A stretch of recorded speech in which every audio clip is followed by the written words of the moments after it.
I talked to a boarding school up in New England, probably the most prestigious boarding school, and they said, we already know that.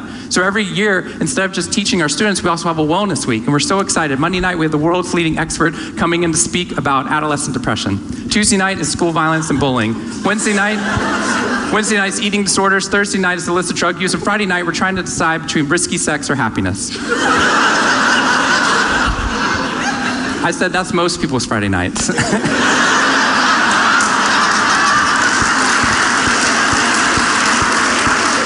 Which I'm glad you liked, but they did not like that at all. Silence on the phone. And into the silence, I said, I'd be happy to speak at your school, but just so you know, that's not a wellness week, that's a sickness week.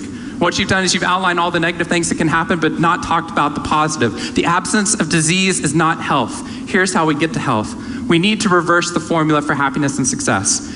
In the past 3 years, I've traveled to 45 different countries, working with schools and companies in the midst of an economic downturn. And what I found is that most companies and schools follow a formula for success, which is this: if I work harder, I'll be more successful. And if I'm more successful, then I'll be happier.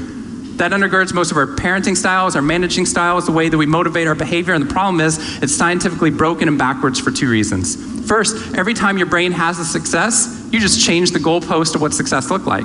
You got good grades, now you have to get better grades. You got into a good school, now you have to get a better school. You got a good job, now you have to get a better job. You hit your sales target, we're gonna change your sales target. And if happiness is on the opposite side of success, your brain never gets there.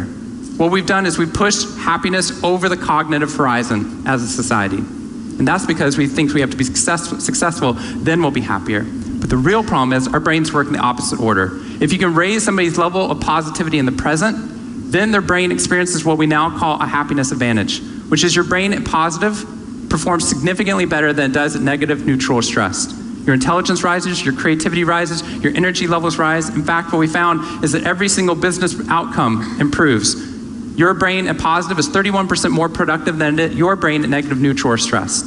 You're 37% better at sales. Doctors are 19% faster, more accurate at coming up with the correct diagnosis when positive instead of negative, neutral, or stressed, which means we can reverse the formula. If we can find a way of becoming positive in the present, then our brains work even more successfully as we're able to work harder, faster, and more intelligently. What we need to be able to do is to reverse this formula so we can start to see what our brains are actually capable of. Because dopamine, which floods into your system when you're positive, has 2 functions.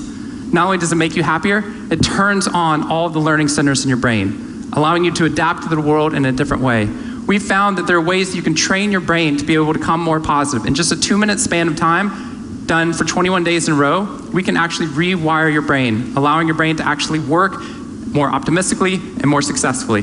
We've done these things in research now in every single company that I've worked with, getting them to write down 3 new things that they're grateful for 21 days in a row, 3 new things each day. And at the end of that, their brain starts to retain a pattern of scanning the world not for the negative, but for the positive first. Journaling about one positive experience you've had over the past 24 hours allows your brain to relive it. Exercise teaches your brain that your behavior matters. We find that meditation allows your brain to get over the cultural ADHD that we've been creating by trying to do multiple tasks at once, and allows our brains to focus on the task at hand.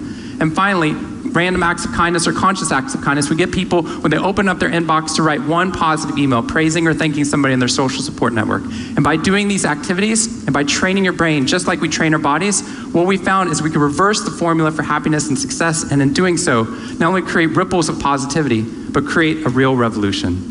Thank you very much.